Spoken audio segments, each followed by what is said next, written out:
ఆదివాసులకు అభివృద్ధి చేసే ప్రయత్నం చేస్తున్నాం. వాళ్ళకి స్కూల్ కడితే స్కూల్ బెయిల్ చేస్తారంటే వాళ్ళు చదువుకోవద్దా, ఈ నక్సలైట్లు చదవనియర్ వాళ్ళని మేమే ఉండాలా అని చెప్పి నక్సలైట్లు అంటారని చెప్పేసి కూడా రఘునందన్ రావు మాట్లాడుతున్నారు. ఆదివాసుల అభివృద్ధి రఘునందన్ రావు చెప్తున్నాం. తొలివేలు రాగన్న మీకు ఎగిరినట్టు కాదా, మాతో మాట్లాడు, నీకు ఆన్సర్ చెప్తాం.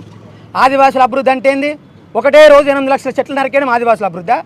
నీకేం భయ, నువ్వు దేశాన్ని ధ్వంసం చేస్తావు, ఫ్లైట్ ఎక్కి చక్కగా సింగపూర్ లండన్ పోయి బతావు, మేమేం పిలుచుకోవాలి, దుమ్ము పిలుచుకోవాలా మా ముక్కులకు? ఆదివాసులు చదువుకునే స్కూళ్ళలో క్యాంపులు పెట్టింది. చెప్పు. ఇప్పుడు వాళ్ళు నక్సలేట్లు వద్దు వెళ్ళిపోయి కొట్లాడదాం, అడవులని ధ్వంసం చేసుకున్నాం, ఏం పిలుచుకొని బద్దాం చెప్పు? నీ గాలి నేను పిలవాలా, నా గాలి నువ్వు పిలవాలా? ఇలా మాట్లాడుతున్నాడు రఘునందన్ రావు. మేము కాదా దేశభక్తిని మాట్లాడుతున్నాం. నీ ఇల్లు ఎప్పుడన్నా మా ఊర్లో మన వాడకట్టుకున్నా అదే ఆయన ఊరు ఇల్లు, ఆయన బిడ్డ మన బిడ్డలతో చదువుకుందా? మరి మీకేం తెలుస్తుంది మా బాధలు? మీరు వచ్చి మా పక్కన కూర్చుంటే కానీ తెలిసేది. ఇదేనా మీరు చెప్పేది? ఒక్కరి పిల్లలన్నా మన పిల్లలతో ఉంటారా? మరి వాళ్ళకెట్లా తెలుస్తుంది బాధలు? ఇదంతా తప్పు అని మాట్లాడుతున్నాం మేము. రఘునందన్ రావు, నువ్వు ఎంతో కొంత మావాడు అడ్వకేట్ మా జిల్లా కింద మంచి ఎంపీ అనుకున్నాం, కానీ ఇక బండి సంజయ్ కంటే అద్మానం ఉన్నావని నాకు నిన్ననే తెలిసింది. తొలివేలు రాగన్నట్టు ఆయన తెలంగాణ ప్రజల గురించి ప్రశ్నిస్తుండే బాబు.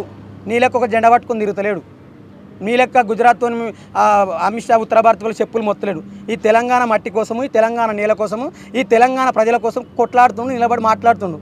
ఓ నోరుందని మన కాకిలక సర్రనేగా పడుతున్నాం ఎందుకే? అది బంద్ చేసుకో.